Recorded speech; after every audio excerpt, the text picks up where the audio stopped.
因为我印象很深刻，1年半前来这里的时候正值鼓起，校长开始跟我说：“教授，我们想要新科技放在哪里？沉浸式的一个学习应用环境在哪里？”今天看到的成果，真的就是由旗山的团队师长们来发展出来的课程。那一步一步，无数次的教学共备，也进行技术共备，甚至于局端的行政共备也都参与进来。高雄整个新科技学校有20所学校，陆续也会看到后续的一些联合授课的一些结果，这样子那种感动就是从零开始，然后慢慢看到一个成果。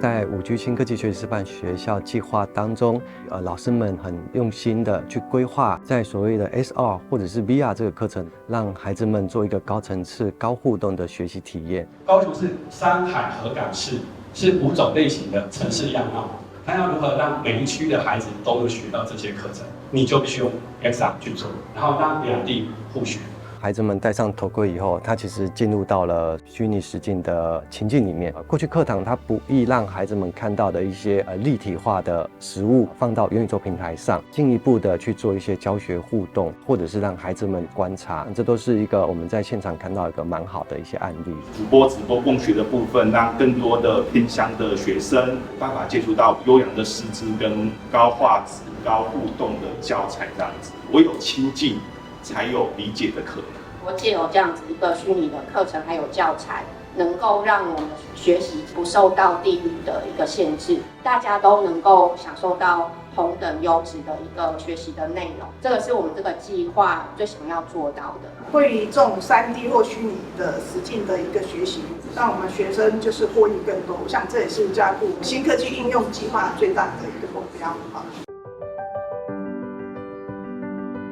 其实我们团队对于旗山文史这一块，我们是琢磨很久了。那旗山的老街曾经是到客量最多的老街，可是你问我们的孩子一般听到说哇，你们旗山第1名，他很开心。我们小朋友不是包括我的家人都是他有科林架不上，然后是可呀，你们来家冲一下这样。我们是带着孩子一起认识自己在的这一块土地，因为这一群孩子回家问不到东西，所以我觉得我们学校的老师很愿意把课程琢磨到让学生的学历可以扎根。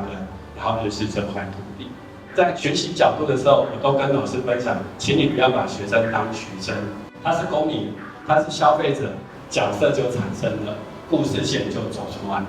资讯工具它是促进我们思考，也促进我们学习能力的整合。我们宁愿让孩子先有所谓的预备学习，再去谈现场的学习，这些都是从课程出发，这时候资讯就出现它的很重要的角色。在一个变化那么快速的一个时代，什么样的教学的内容或方法，能够让我们的小孩子传承过去以往的一些文史，可是又要能够跟得上新的技术？怎么样在这个很传统的在地课程里面，完美的去融入这些资讯素材，也是我们努力的一个方向。我们的那个资讯团队里面，都不是资讯咖这是很神奇的一件事情。我每次跟人家讲，人家觉得你们一定什么很厉害，我说你不要问我，我听不懂。可是我觉得也是因为这样，我可以把焦点放在教材。所以我们共备前面的时间全部都花在课程怎么走，再来决定学生会产生的学习力是什么，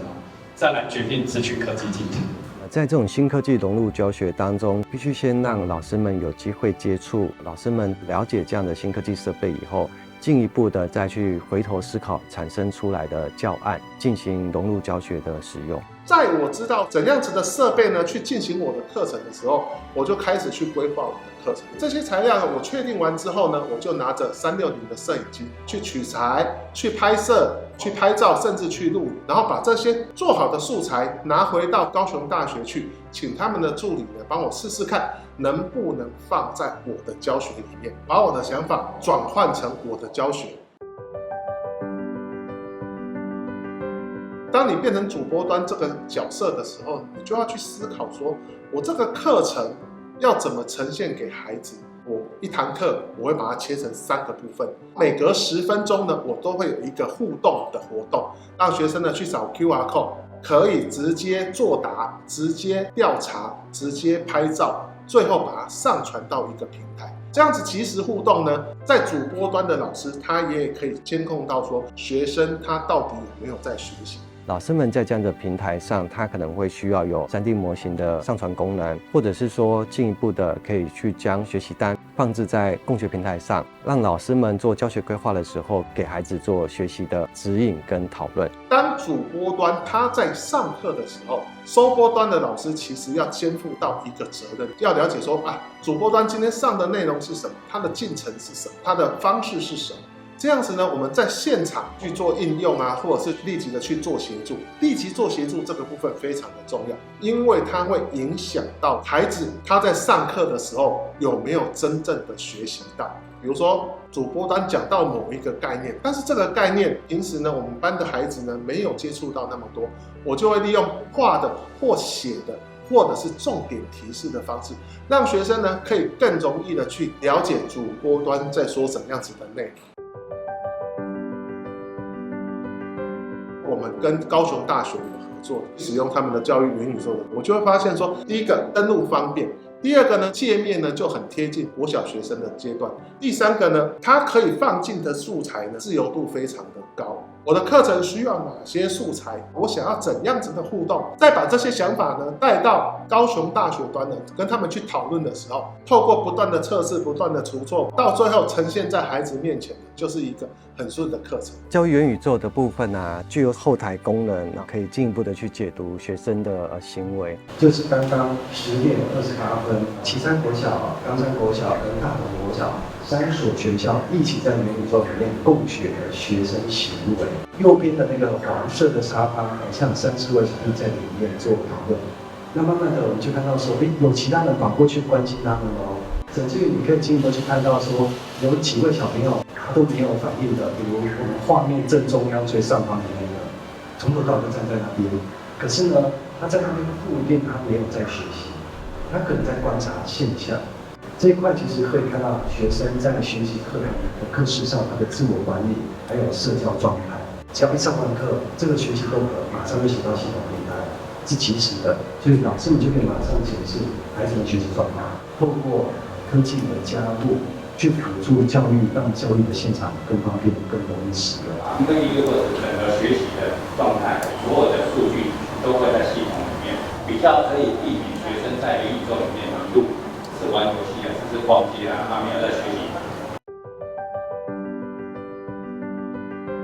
去年呢，我们的经验里面是我们把头盔呢跟我们的妈祖课程呢带到多纳国小，但是那一次的课程呢，就深深的给我非常不一样的视野。他们对于妈祖不熟，觉得妈祖呢跟他的生活是没有关系的，反而他们会觉得他们宗教的重心是耶稣基督，刺激了我在设计课程的时候呢，去思考每个地方的信仰，虽然说有可能是有共同点，但是呢也有很多的差异性。我就用这样子的方式呢，去探查说我们冈山在地妈祖是不是会跟旗山的妈祖呢有怎样子的不同点。结果一去探查之后呢，我就发现做课程的乐趣就有出现。原来呢，随着历史的流转，我们的妈祖是怎么样子的变化？随着产业的进步，我们妈祖呢变成一个特殊的艺术品的时候，是一个对于我这一片土地的再认识，带给收播端其他的小朋友，他们听完这一堂课之后，可以用他的眼睛，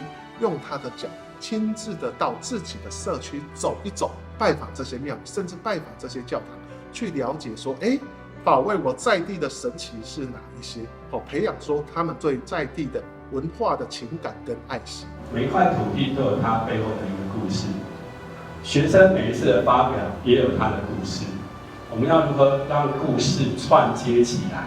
而跟在地跟他自己的故事串接？我觉得这就成功了。